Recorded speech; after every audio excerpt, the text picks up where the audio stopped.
psychologist. So my PhD is in clinical. I have a specialty area in health psychology, which basically just means that I specialize in the assessment and treatment of mental illness, but with a focus on people who have medical conditions. That's where the health psych part comes in.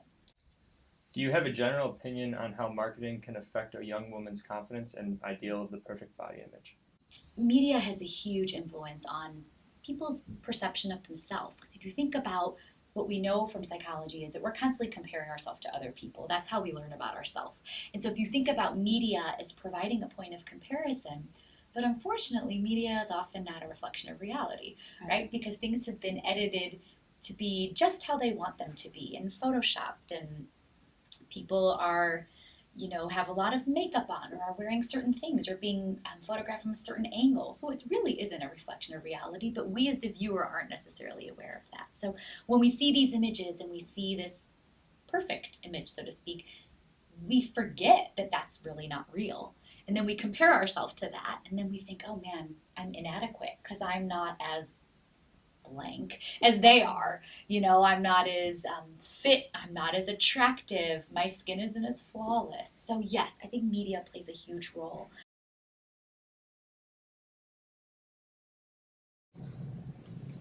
Do you feel pressured to look a certain way due to the body types you see in advertisements? I personally don't feel like I'm very influenced by them, but I do know that like my roommates follow a lot of social media accounts like regarding body image, so they're constantly talking about it, which makes them do certain things, as in like work out all the time, and that's not really how I live my life, honestly. So, but seeing them go and work out all the time influences me and makes me feel pressured to like get up and do something. So, I mean, I think it's more of like the people around me that kind of make me feel a certain way more than like the actual advertisements themselves. But there are a lot of like body image advertisements, and I think that things are getting, people are trying to get away from the stereotypical like skinny body, and like trying to make it more accepting for like all curvy women and things like that. But I think it's still like relatively like trying to pinpoint a certain body type rather than just like then accepting everything, even though they're trying to make it accepting for everybody, but it's never going to be that way. I see most of my advertisements on social media, and I follow a lot of like fitness accounts, and sometimes they motivate me, but other times they kind of make me feel like I am pressured to look a certain way. So that, I guess that does put a lot of pressure on myself and other people as well. And there was a guy with a drafting board. We couldn't see them, they couldn't see us. Tell me about your hair. I didn't know what he was doing, but then I could tell after several questions that he was drawing me.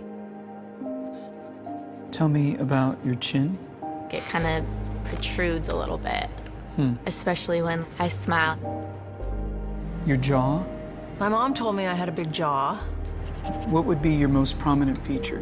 Kind of have a fat, rounder face. Today I'm going to ask you some questions about a person you met earlier, and I'm going to ask you some general questions about their face. She was thin, so you could see her cheekbones. And her chin, it was a nice, thin chin. She had nice eyes. They lit up when she spoke. Cute nose. She had blue eyes, very nice blue eyes. This is the sketch that you helped me create, and that's a sketch that somebody described of you. So yeah, that's...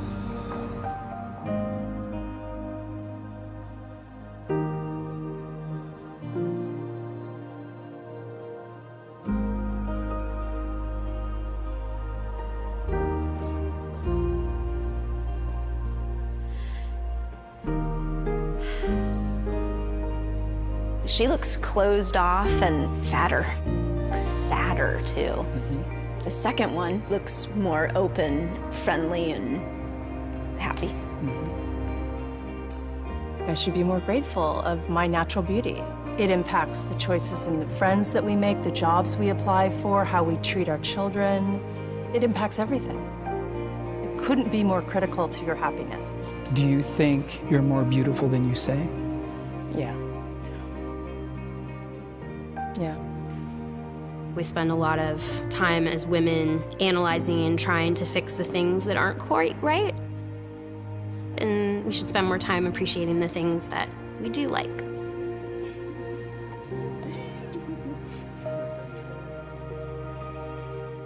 Marketers use certain techniques in order to take advantage of women's self-image issues. While this is wrong, it develops profit for the companies, which is the end goal regardless of who may be hurt. As seen in the Dove commercial, the reflected self helps shape self-concept, which implies that people see themselves as they imagine others see them. Because what others see include a person's clothing, jewelry, furniture, car, and so on, it stands to reason that these products also help create the perceived self. A consumer's possessions place her into a social role, which helps to answer the question, who am I now? We choose some products because we think they are consistent with our actual self, while we buy others to help us reach an ideal standard.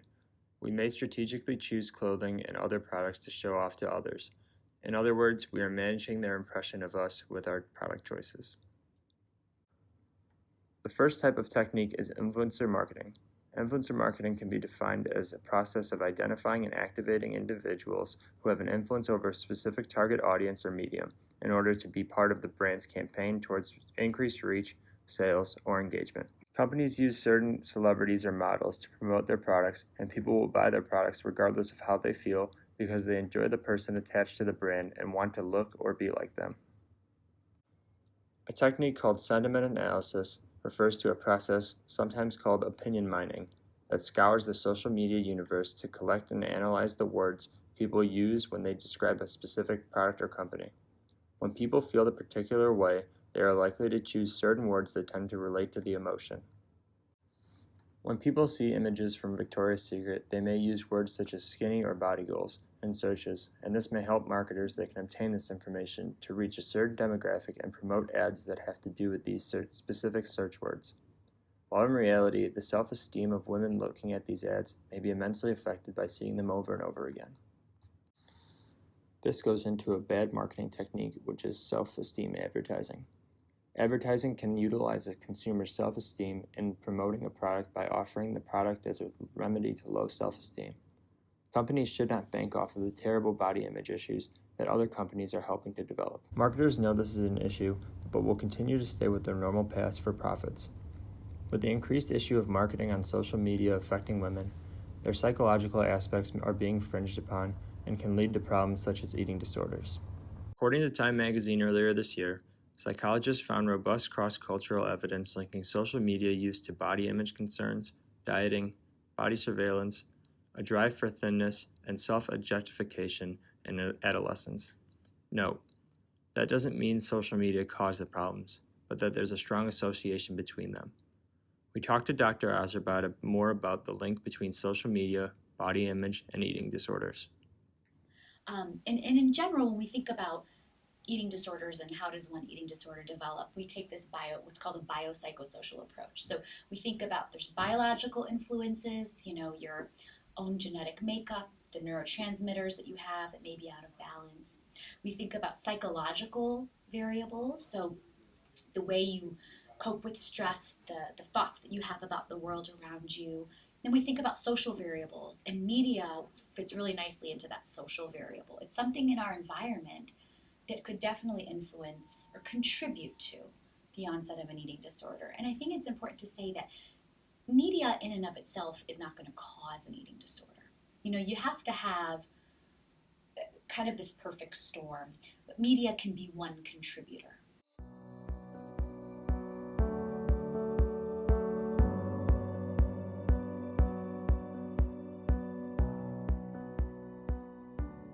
Besides eating disorders, what other unhealthy lifestyle choices do you see women make based upon their confidence about their body? Oh yeah, so we kind of talked about that a little bit with respect to just the obsessing, the mental part of constantly thinking about how they look, are they good enough? And then the behaviors that can sometimes accompany that, spending a lot of time getting ready, or in some cases, avoiding social situations. I mean, you can see some women, because they feel so inadequate, will avoid going places where they feel like, oh my gosh, I'm going to meet a lot of new people and I don't feel good about myself. I don't want them to judge me because there's so much I have so many flaws. Everyone's going to notice. So I'm just not going to go.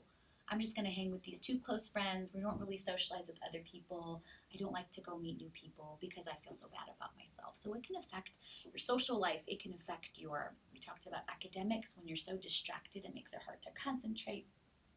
It affects your work if you have a job. Again, you're distracted with your own thoughts of how terrible you look. So it can have a really widespread impact. Focusing on the media side, how often do you think the things that people see, such as advertisements, play a role in eating disorders? Yeah, huge. Did you say social media in particular? Yeah. Yes. So we talked about media as falling under the social bubble of the biopsychosocial model. So it is definitely a factor. We know that women and men that are exposed to Western ideals of beauty, so that would be really thin women and muscular men, right after they view those images, their body image and self-esteem takes a hit. So if I were to measure your body image and self-esteem right now through a self-report questionnaire and then give you just a few minutes to flip through a fashion magazine, a women's fashion magazine or a men's fashion magazine, and just give you no instruction, just say, hey, just flip through this, just for your leisure, just hang tight while I go do something and come back. A few minutes later, I come back and I measure again your self-esteem and body image. It's going to be lower than it was a few minutes prior, just by exposing you to those images. So it's a huge factor. But again, it's not the sole cause. You know, and one of the things we know about eating disorders is it's a myth to believe that eating disorders arise because somebody wants to look like a fashion model. I think that's a big myth, and we've talked about that in our class. But eating disorders are much more deep-seated than that, and they're largely about regaining control. And so again, I don't want to perpetuate this myth that media is the cause of eating disorders, because it's not.